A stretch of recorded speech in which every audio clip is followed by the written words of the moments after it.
የቴዲ አፍሮ አዲሱ መርከብ የሚለው ዜማ ለኔ ጉልህ የቃል ስህተት የተፈጸመበት ነው። ለምን ተፈጸመ? ቴዲ አፍሮ ይህንን ስህተት አውቆ ወይስ ተሳስቶ ወደሚለው እንመጣለን። የቃሉን የመጀመሪያውን ስህተት ልንገራችሁ። መርከብ የመሐለቁ ጫፍ ባይሰራ ረግቶ እንዳይቆም ሁሉ ከአንድ ስፍራ ይላል። መርከብ ላይ መሐለቅ የሚባል ነገር የለም። መርከብ ላይ ያለው መልህቅ ነው። ስለዚህ መልህቅን ለምን በመሐለቅ ቀየረው? መጨረሻ ላይ ነግራችኋለሁ። አስገራሚው ጥበብ የዚህ ዘፈን እሱ ጋር ነው። ከዛ በፊት ግን ዘፈኑን በደንብ ከሰማችሁት አንድ አሳዛኝ ወንድ አሳዛኝ አባወራ ታያላችሁ። ይህ አባወራ የተገፋ የተከፋ ነው እና በጣም ደጋግሞ የሱን ህመሞች ስቃዮች ነው ደራርቦን የሚነግረን። እንዳይቆም ሁሉ ከአንድ ስፍራ ቃልሽ ሆነና ቦታው ማይገኝ ተላላ አረገው ልቤን ሰዋማኝ። በየጊዜው ስትቀያየርበት የሷን አመል ሁሉ የሚችል አዳዲስ ነገር ስታመጣበት ስትጭንበት ሁሉ እየታገሰ ጸጥ ብሎ የሚኖር ከዛ ደግሞ ምን ያደርገዋል? አጠበቀው። ተላላ ሰው የማይወስን ነው። ይናደዳል፣ ይቃጠላል፣ ግን የማይወስን ዝም ብሎ እየዋለለ ያለ ሰው ነው።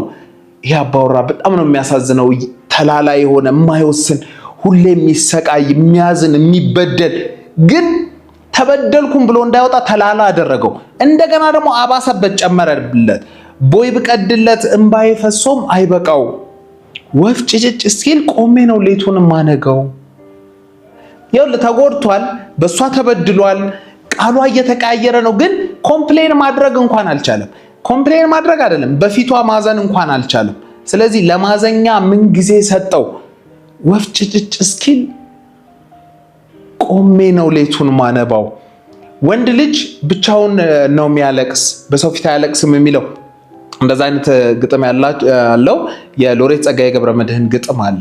ከሱ ጋር ይያያዛል። ይሄ የአብዛኛው በዚህ ዘመን ያለ ወንድ ቤተሰብ መሪ የሆነ አባት የሆነ አባወራ የሆነ ሁሉ የሚረዳው ነገር ነው።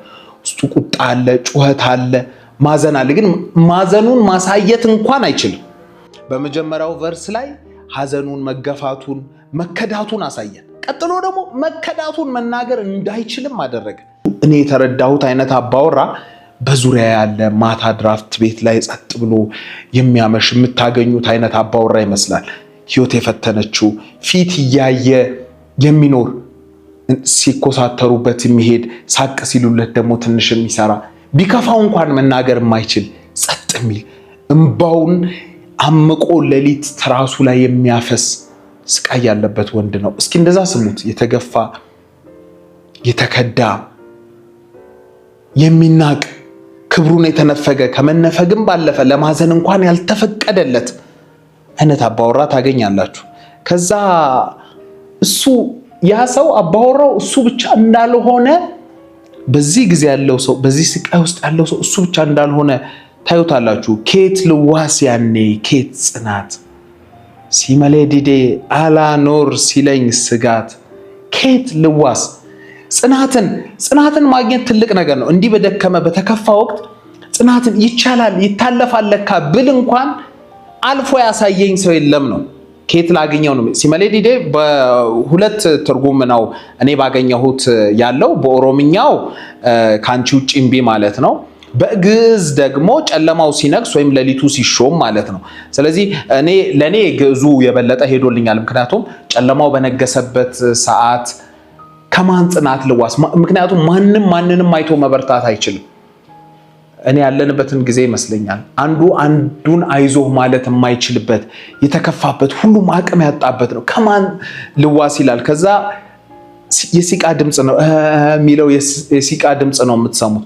አቅም ማጣት እገዛ ማጣት አይደለም እኮ ጽናት ማለት እገዛ አይደለም። ከሩቁ ያለ እኔም እንዲህ ላልፍ እችላለሁ የሚል ነገር እንኳን ማለፍ ነው። ከዛ ይሄን ሁሉ አሰቃይቶት ይሄን ሁሉ አሳመሞት የስቃዩን ደረጃ የዛን ሰው የዛን ወንድ የዛን አባወራ ሲነግረን መጨረሻ ላይ ምን ይላል? ምስኪኑ ልቤ ባንቺ ታሞ ሳይበቃው ላንቺ ታምኖልሽ ላንቺ ኖሮልሽ ላንቺ አገልግሎሽ ሳይበቃው እንደገና ባንቺ ታመመ።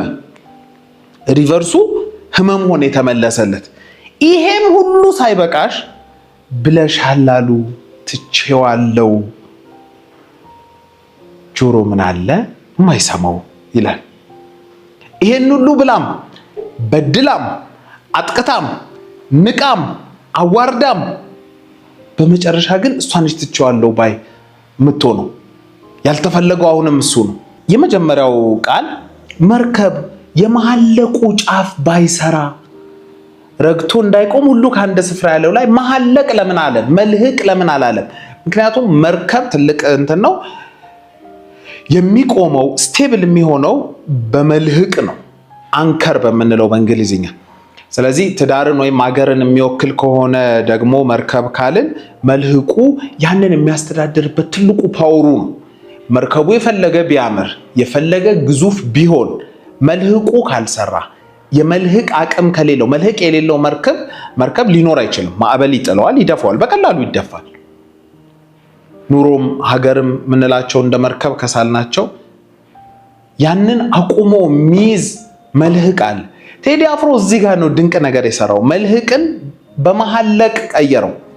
መሐለቅ በአፄ ምኒልክ ዘመን የአንድ ብር 1/16ኛ የሆነ ሳንቲም ማለት ነው።